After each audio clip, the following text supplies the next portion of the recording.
सीहोर में धन्वंतरी पूजन कार्यक्रम आयोजित। मानसरोवर मेडिकल कॉलेज में कार्यक्रम आयोजित। सीएम डॉक्टर मोहन यादव कार्यक्रम में शामिल। सीहोर में शासन की निःशुल्क साइकिल वितरण योजना के तहत विधायक ने वितरित की स्कूटी। विद्यालय में विद्यार्थियों को दी गई स्कूटी। शिवपुरी में गांधी पार्क मैदान में लगी आतिशबाजियों की दुकानों का कोतवाली पुलिस ने किया निरीक्षण। 150 से अधिक आतिशबाजी की दुकानें। टांडा में उत्साह के साथ निकला पथ संचालन। हिंदू समाज की देश की एक आत्मा, विकास और सुरक्षा की गारंटी। सीहोर में बस में बैठी सवारी ने डायल की 112। बस चालक के खिलाफ की शिकायत। तेज गति और अधिक सवारी बैठाने की शिकायत। नमस्कार, आपका स्वागत है। मैं हूं आपके साथ ज्योति निषाद। बुलेटिन की शुरुआत करते हैं। सीहोर जिले के ग्राम गोदिया बिल्किसगंज स्थित मानसरोवर मेडिकल कॉलेज में धनतेरस के अवसर पर आयोजित धन्वंतरी पूजन कार्यक्रम में मुख्यमंत्री डॉक्टर मोहन यादव शामिल हुए। इस अवसर पर उन्होंने मेडिकल के छात्रों को एवं चिकित्सकों को संबोधित करते हुए कहा कि जिस प्रकार जल से हम सभी के जीवन की उत्पत्ति हुई है, वैसे ही जीवन की रक्षा और स्वास्थ्य का आधार भी जल से ही जुड़ा हुआ है। भगवान धन्वंतरी समुद्र मंथन में प्रकट हुए थे और उन्होंने अमृत के रूप में स्वास्थ्य, आयु और ऊर्जा का संदेश दिया। मुख्यमंत्री डॉक्टर यादव ने कहा कि आयुर्वेद और आधुनिक चिकित्सा के बीच अनुसंधान को प्रोत्साहन दिया जा रहा है ताकि दोनों की श्रेष्ठता समाज के हित में उपयोगी बन सके। मुख्यमंत्री ने कहा कि धनतेरस का ये पर्व हमें स्मरण कराता है कि शरीर, मन और प्रकृति तीनों का संतुलन ही सच्चा धन है। कार्यक्रम में राजस्व मंत्री करण सिंह वर्मा, विधायक सुदेश राय, बीजेपी जिला अध्यक्ष नरेश मेवाड़ा, पिछड़ा वर्ग आयोग के सदस्य सीताराम यादव, सनी महाजन, मानसरोवर कॉलेज के मंजुला तिवारी और गौरव तिवारी सहित अन्य जनप्रतिनिधि, चिकित्सक और छात्र उपस्थित थे।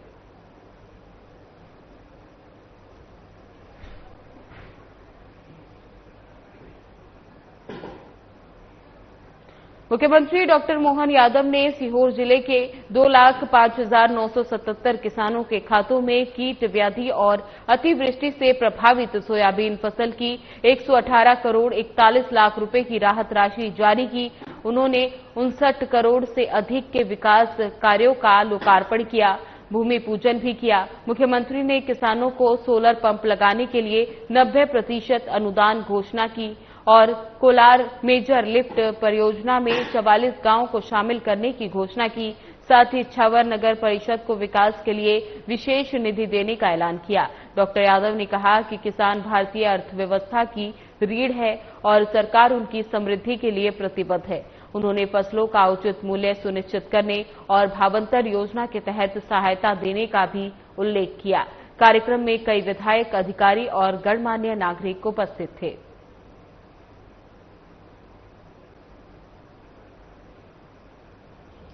देख के आनंद आ गया। आने वाले समय में और आएंगे और बहुत सारी बात करेंगे, लेकिन आज मध्य प्रदेश जिस प्रकार से आगे बढ़ रहा है, हमारे लिए परमात्मा की दया है। आपके रोजगार के साधन भी इतने सारे कारखाने खुले, हर एक युवा के लिए। जो गरीब है, खेती तो उगती है, लेकिन खेती भी बढ़ाएं। खेती करते करते सिंचाई का रकबा बढ़ाएं। रकबा बढ़ाते हुए भी अगर परिवार में बच्चे बढ़ रहे हैं तो उनको रोजगार दिलाने की जवाबदारी हमारी सरकार की। हमारे सभी बच्चों को कामकाज दिलाने की जवाबदारी हमारी चल रही है। इसलिए लगातार रोजगार बढ़ाने के लिए, उद्योग धंधे करने के लिए हमारी एक के बाद एक इन्वेस्टर समिट और लगातार कोशिश कर रहे हैं। हमारा राज्य सक्षम बने, देश में नंबर 1 का राज्य बने। आज लगातार मध्य प्रदेश खेती में तो आगे बढ़ा है, लेकिन उद्योग धंधे में भी आगे बढ़ना चाहिए। सुदेश जी, बढ़ना चाहिए कि नहीं बढ़ना चाहिए? जब आपने बीच में से समय बदल रहा है, ऐसे में सभी बातों की चिंता करते करते एक एक करके सब क्षेत्रों में हमारी सरकार काम कर रही। मैं मान के चलता हूं, जब आपसे बात कर रहा हूं तो अगली बार फिर आना पड़ेगा और आकर के बहुत सारे काम हमको करना है। अभी तो हमारा राहत राशि का पैसा है, निर्माण कार्य की बहुत सारी बात हमारे मंत्री जी ने कर ली। आपने कहा कि हमारे क्षेत्र के अंदर कौन से प्रोजेक्ट से, कोलार मेजर लिफ्ट परियोजना से 44 गांवों में आपने पानी की बात कही। इच्छावर ग्राम के बिल्किसगंज में मांगा है, देना चाहिए क्या? यह ताली वाली वजह करता देना चाहिए क्या? तो जोरदार ताली वजह में देने की घोषणा करता हूं आपके यहाँ क्षेत्र पर। आपने कहा नगर परिषद इच्छावर को विशेष रीति से अनुदान देना है क्या? तो ताली वाली इतनी बजाओ तो लगना चाहिए कि हाँ हमको लगे कि इच्छावर नगर परिषद को भी आपका इच्छा पूरी हो गई भैया, इच्छावर बैठो तुम तो अपने यहाँ। चलो आपके लिए विशेष रीति से पैसे देने की घोषणा करता हूं। आपने कहा गांव का नाम बदलना है, आप प्रस्ताव भेजो, मैं आपके साथ रहूंगा। जोरदार अभिनंदन करो, जो आप कहोगे वो सब करने को तैयार। लेकिन हम और आप मिलकर के यशस्वी प्रधानमंत्री के नेतृत्व में विकास का ये कारवां लगातार चलाते रहना पड़ेगा। हमारी सरकार डबल इंजन की सरकार, माननीय नरेंद्र मोदी जी और शिवराज सिंह जी वहां से काम कर रहे हैं, हम और आप सब मिलकर यहां से काम करेंगे। बोला सब तैयार है? सब तैयार है? तो दोनों हाथ की मुट्ठी बांधो और जोर से बोलो भारत माता की, भारत माता की, भारत माता की। अगली बार भी आएंगे कि नहीं आएंगे? हाजी मत कराओ मंत्री जी, अगली बार बुलाओगे कि नहीं बुलाओगे? खाली वाली बजा के बताओ तो अगली बार आना पड़ेगा, फिर जो आप मांगोगे अगली बार के लिए भी देंगे। बहुत बहुत धन्यवाद। भारत माता की जय। शासन की निःशुल्क साइकिल वितरण योजना के तहत विधायक सुदेश राय द्वारा पीएम शासकीय उच्चतर माध्यमिक विद्यालय स्कूल श्यामपुर में विद्यार्थियों को निःशुल्क ई स्कूटी और साइकिलें वितरित की गई। इनमें मेधावी छात्र और छात्रा को 2 ई स्कूटी और 6वीं क्लास के छात्र छात्राओं को 11 साइकिल प्रदान की गई। इस अवसर पर विधायक ने कहा कि मध्य प्रदेश शासन द्वारा संचालित जन हितैषी योजना से शिक्षा के प्रति प्रेरणा मिल रही है। कार्यक्रम में श्यामपुर सरपंच नवीन ताराचंद चौहान, बीओ दीप फकीर, पीएम प्राचार्य फ्रांसिका बारा और समस्त स्कूल स्टाफ और कई जनप्रतिनिधि उपस्थित रहे।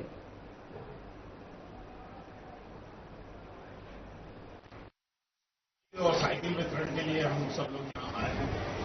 हमारे साथ हमारे पार्टी के वरिष्ठ कार्यकर्ताओं, पदाधिकारीगण, साथीगण सब यहाँ पहुंचे हैं। ये मध्य प्रदेश सरकार की डॉक्टर मोहन यादव जी की सरकार की महत्वपूर्ण योजना है, जिसके अंतर्गत सभी बच्चियों को साइकिल का वितरण होता है। साथ ही मेधावी छात्रों को जो 95% से ऊपर लाते हैं, वो आदरणीय मोहन यादव जी की सरकार, भारतीय जनता पार्टी की सरकार सब बच्चों को परसेंट के हिसाब से स्कूटी का वितरण करते हैं। तो 2 स्कूटी आज हमारे टीएमसी स्कूल में वितरण करा गया। बच्चे बहुत उत्साहित। जयसवाल हीरो बालाघाट द्वारा हर साल दीपावली पर्व के अवसर पर नई नई स्कीमें लाई जाती हैं ताकि हीरो मोटर्स के प्रोडक्ट्स को हर व्यक्ति आसानी से खरीद सके। इसी क्रम में इस साल भी जयसवाल हीरो द्वारा कम डाउन पेमेंट पर वाहन घर ले जाने की स्कीम लाई गई, जिसके बारे में जयसवाल हीरो की प्रोपराइटर जीतू जायसवाल से बात चर्चा हुई। उन्होंने बताया,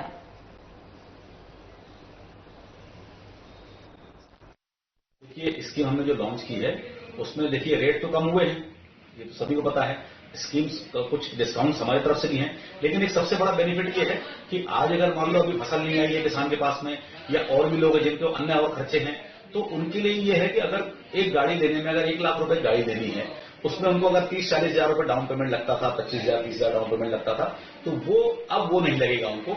हम 4,999 यानी लगभग 5,000 रुपए का डाउन पेमेंट लेके भी गाड़ी लोगों को दे रहे हैं। तो सबसे बड़ा बेनिफिट ये है कि स्कीम का बेनिफिट मिल रहा है, जीएसटी का बेनिफिट मिल रहा है, और सबसे कम डाउन पेमेंट पे 5,000 रुपए लेके भी आपको गाड़ी मिल जाएगी।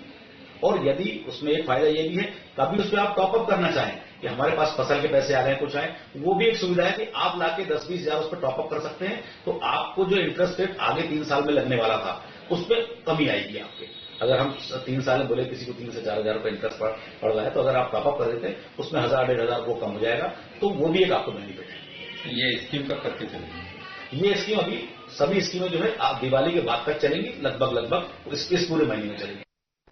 दीपावली आते ही सबसे पहले हम सभी के मन में मिठाइयां और नमकीन का स्वाद आने लगता है। इसी क्रम में बालाघाट शहर के प्रसिद्ध मिष्ठान वितरक इंदौर स्वीट्स बालाघाट द्वारा दीपावली पर्व के लिए पूरी तैयारियां कर ली गई। जहां देश भर से देखा जा रहा है कि केमिकल वाली मिठाइयां और खाद्य पदार्थ बनाए जा रहे हैं, वहीं इंदौर स्वीट्स द्वारा उच्च श्रेणी के बिना केमिकल की मिठाइयां और नमकीन बनाई जाती है। इसी क्रम में इंदौर स्वीट्स बालाघाट की ओर से सभी नगरवासियों को धनतेरस और दीपावली पर्व की हार्दिक शुभकामनाएं और बधाई दी गई।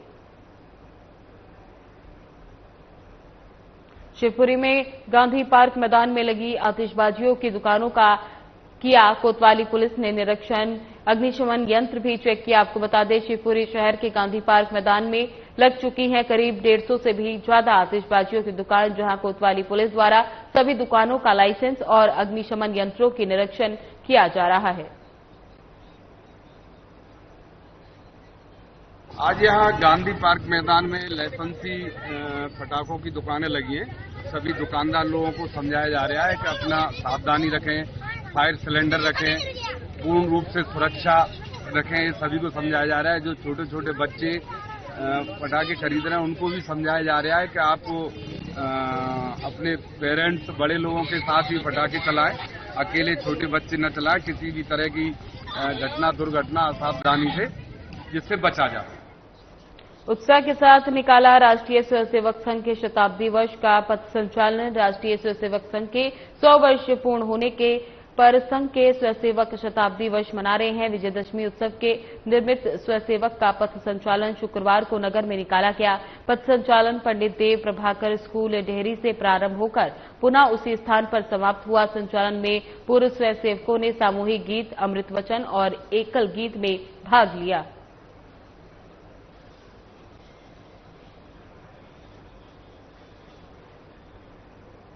बस में बैठी सवारी ने डायल 112 पर कॉल कर चालक द्वारा तेज गति और क्षमता से अधिक सवारी बैठाने की शिकायत की। पुलिस ने मौके पर पहुंचकर बनाया 10,000 का चालान। बस चालक क्षमता से अधिक सवारी भर कर ले जा रहा था। एक सवारी ने डायल 112 पर कॉल कर बताया कि बस चालक तेज गति से और क्षमता से अधिक सवारी भरकर बस तेजी से चला रहा है।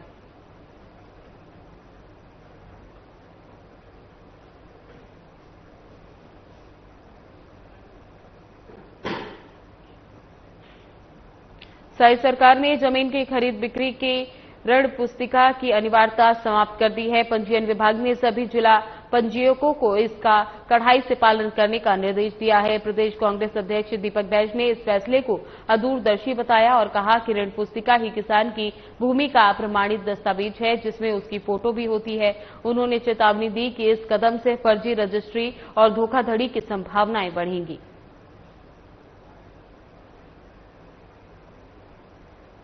सरकार ने जमीनों के रजिस्ट्री के लिए ऋण पुस्तिका की अनिवार्यता को खत्म कर दिया, समाप्त कर दिया। मैं समझता हूं कि ये पूरी तरह से अव्यावहारिक है, बिल्कुल भी ठीक नहीं है। इसलिए क्योंकि ऋण पुस्तिका ही किसानों को अधिकार प्रदान करता है। वो ऋण पुस्तिका जो किसानों के लिए पटवारी बनाकर देता है और उस ऋण पुस्तिका में बकायदा फोटो के साथ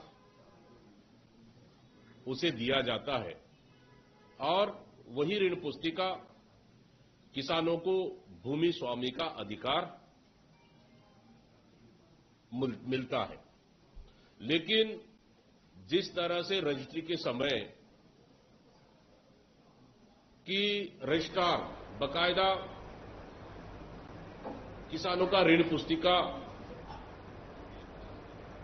सरकार ने बिजली बिल हाफ योजना में बदलाव करते हुए 50% छूट केवल 100 यूनिट तक की खपत पर देने का फैसला लिया, जबकि पहले ये छूट 400 यूनिट तक थी। इस बदलाव से लगभग 14 लाख परिवार प्रभावित होंगे। प्रदेश कांग्रेस अध्यक्ष दीपक बैज ने इसे गरीबों के साथ अन्याय करार दिया और बिजली विभाग में अनियमितताओं का आरोप लगाया। बैज ने कहा कि सब स्टेशनों के संचालन के ट्रेडर दर 4 गुना बढ़कर 2,000 रुपये प्रतिदिन कर दिए गए हैं।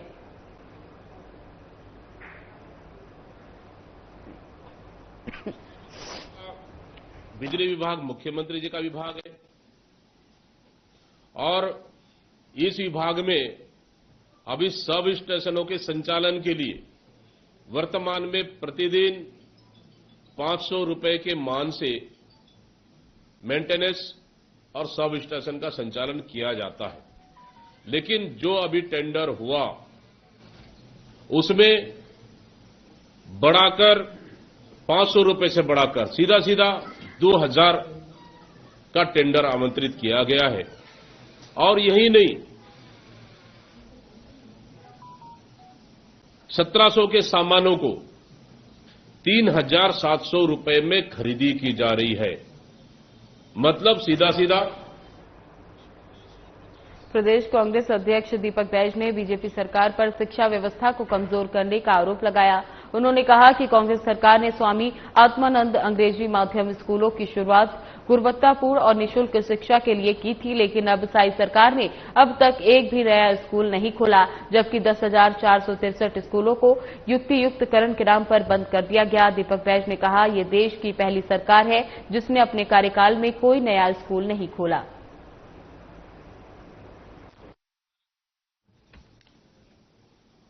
अभी सरकार बने लगभग 2 साल पूरे होने जा रहा है। इस सरकार ने इस 2 साल के कार्यकाल में अनोखा रिकॉर्ड दर्ज किया। वो अनोखा रिकॉर्ड क्या है कि अभी 2 साल लगभग पूरा होने जा रहा है।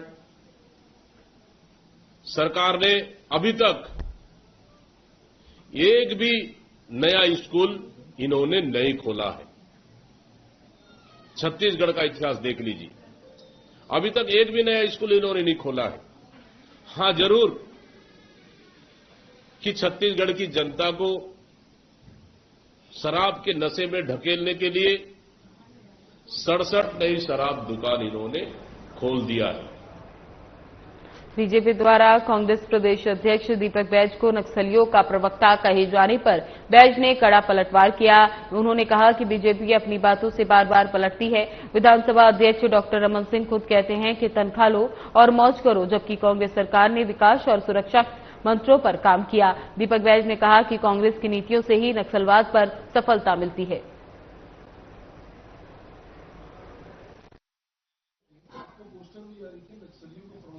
हाँ, वो तो सब बोलेंगे अभी, देखिए, कांग्रेस का स्टैंड क्लियर है, क्योंकि बयान तो भारतीय जनता पार्टी बदलती रहती है। हमें उस दिन का बयान को भी इंतजार करना चाहिए कि जब 15 साल की सरकार थी भारतीय जनता पार्टी के, छत्तीसगढ़ में मुख्यमंत्री रमन सिंह हुआ करते थे। एमएस गिल जब पंजाब के आतंकवाद खात्मा करने के बाद यहां उनको प्रभार दिया नक्सलवाद खात्मा के लिए, यही भारतीय जनता पार्टी के मुख्यमंत्री, यही रमन सिंह ने कहा था कि तनख्वाह लो और मौज करो। क्या वो दिन भारतीय जनता पार्टी भूल गई है? यही अमित शाह जी जब पिछले 5 साल में यहां कांग्रेस की सरकार थी, कांग्रेस की सरकार ने नक्सलवाद खत्म करने के लिए कई कैंप स्थापित किए, अंदरूनी क्षेत्रों में सड़कें बनाए, पीडीएस सिस्टम को बहाल किए, बंद स्कूलों को संचालन किए, स्वास्थ्य व्यवस्था गांव तक पहुंचाए। विश्वास, विकास और सुरक्षा की मंत्र पर कांग्रेस की सरकार ने काम की और यही अमित शाह जी कांग्रेस की सरकार की तारीफ करते थे। यही अमित शाह जी का 5 साल में एक भी विरोधाभास कोई बयान दिखा दीजिए। लेकिन अब सरकार बदल गई, अब अमित शाह जी बोल रहे कि नहीं, पिछली सरकार ने काम नहीं की। मतलब बयान बदलने में भारतीय जनता पार्टी माहिर है। कांग्रेस का स्टैंड क्लियर है। आज वही चीज कह रहे हैं कि कांग्रेस की नीति के कारण ही, कांग्रेस की सरकार की नीति के कारण ही आज नक्सलवाद पे कहीं न कहीं सफलता मिल रही है, क्योंकि हमने कैंप स्थापित किए, हमने वहां के, हमारी सरकार ने हमारी वहां के लोगों से संवाद किए, उनका दिल जीता, उनका भरोसा जीता, आदिवासियों के लिए जल जंगल जमीन का पट्टा दिए, उनका वनोपज संग्रहण के लिए उनके मूल्य एडिशन किए, डेनेक्स उनके लिए खोले। भारतीय जनता पार्टी ने कल भी यही प्रश्न पूछा था, आज भी यही पूछ रहा, उन्होंने क्या किया जो रातों रात चमत्कार हो जाए और सरेंडर कर दे? सरेंडर नीति पे हमारा एक ही सवाल है कि आप 2000 से अधिक नक्सली सरेंडर किए बोल रहे हैं, तो 2000 हथियार भी तो हथियार के साथ सरेंडर किए होंगे। हथियार कहां है? हथियार कहां है? आज भी सवाल पूछ रहे। उन सरेंडर नक्सलियों के ऊपर कितने कितने इनाम थे, उनका प्रोफाइल क्या है, आज भी हम पूछ रहे हैं। हां, मैं कल भी ये शब्द मैंने कहा कि अगर ओरिजिनल नक्सली सरेंडर करते तो सबके लिए अच्छा है। शायद भारतीय जनता पार्टी मेरी बयानों को मुझे लगता है नहीं सुने। उन्होंने नेगेटिव पॉलिटिक्स करने की उनकी आदत हो गई है। अगर ओरिजिनल नक्सली सरेंडर कर रहे हैं तो सबके लिए अच्छा है। हां, लेकिन वहां के आदिवासियों को सिर्फ नक्सली बताकर अगर सरेंडर कर रहे हैं तो इस पे हमारा सवाल रहेगा। आज भी, कल भी था, आज भी है, कल भी रहेगा। हम भारतीय जनता पार्टी की तरह बयान नहीं बदलते कि आप तनख्वाह लो, मौज करो, ये हमारी भाषा नहीं है। खुद अमित शाह ने कहा था 65% सिमट चुका है नक्सलवाद। पूछिए अमित शाह ने कहा था कि नहीं कहा था? 2023 तक 40 किलोमीटर के दायरे में नक्सलवाद सीमित हो चुका था हमारी सरकार में। उसको आगे बढ़ाने का काम भारतीय जनता पार्टी की सरकार कर रही है। कौन से बड़ा तीर मार ली है? हम भी चाहते हैं नक्सलवाद समाप्त हो, बस्तर की जनता चाहती है, लेकिन आज भी मैं कह रहा हूं, क्या नक्सलवाद समाप्त होने के बाद ये सरकार गारंटी देगी क्या कि वहां निजी उद्योगपतियों को खनिज संसाधन नहीं बेचेंगे, निजी उद्योगपतियों के लिए रेड कॉर्पोरेट नहीं बिचाएंगे? ये गारंटी देगी क्या?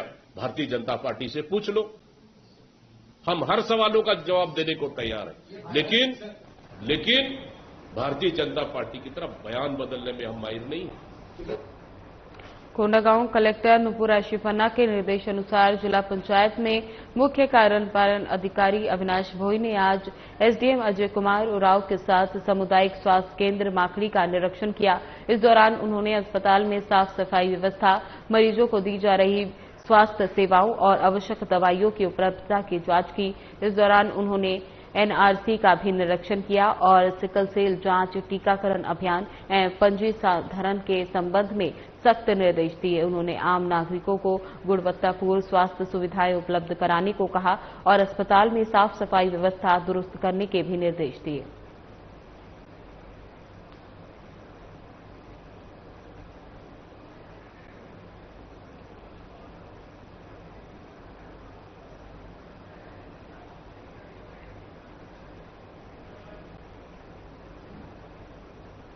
कोंडागांव कलेक्टर नुपुर पन्ना ने शुक्रवार को डोंगरीगुड़ा स्थित गारमेंट फैक्ट्री का निरीक्षण किया। इस दौरान उन्होंने फैक्ट्री में कार्यरत महिलाओं से मुलाकात कर कार्यों के बारे में जानकारी ली और उनकी समस्याओं से भी अवगत हुई। महिलाओं ने कलेक्टर के समक्ष खाना खाने के लिए उचित स्थान की कमी, कार्यस्थल में अत्यधिक गर्मी और दूर दराज से आने वाली महिलाओं को घर लौटने में हो रही देरी जैसी समस्याएं रखी। कलेक्टर ने संबंधित अधिकारियों को आवश्यक सुधारात्मक कदम उठाने के निर्देश दिए। कलेक्टर पन्ना ने कहा कि कार्यस्थल पर महिलाओं के लिए सुरक्षित, स्वच्छ और अनुकूल वातावरण सुनिश्चित करना प्रशासन की प्राथमिकता है। उन्होंने फैक्ट्री प्रबंधन को भी श्रमिकों की सुविधा और कल्याण से संबंधित व्यवस्थाओं में सुधार करने के निर्देश दिए। निरीक्षण के अंत में कलेक्टर ने सभी महिला कर्मियों को दीपावली पर्व की हार्दिक शुभकामनाएं और उन्हें उपहार भी भेंट किए।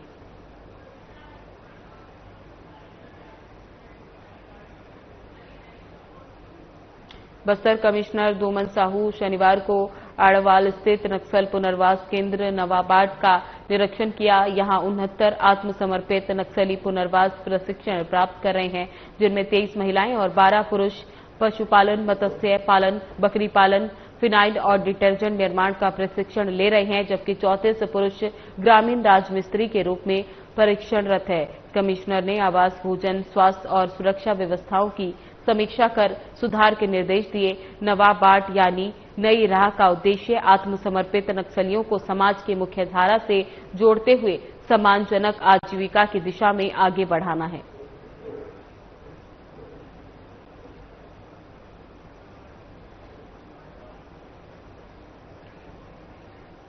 फिलहाल बुलेटिन में बस इतना ही। बने रहे हमारे साथ। नमस्कार।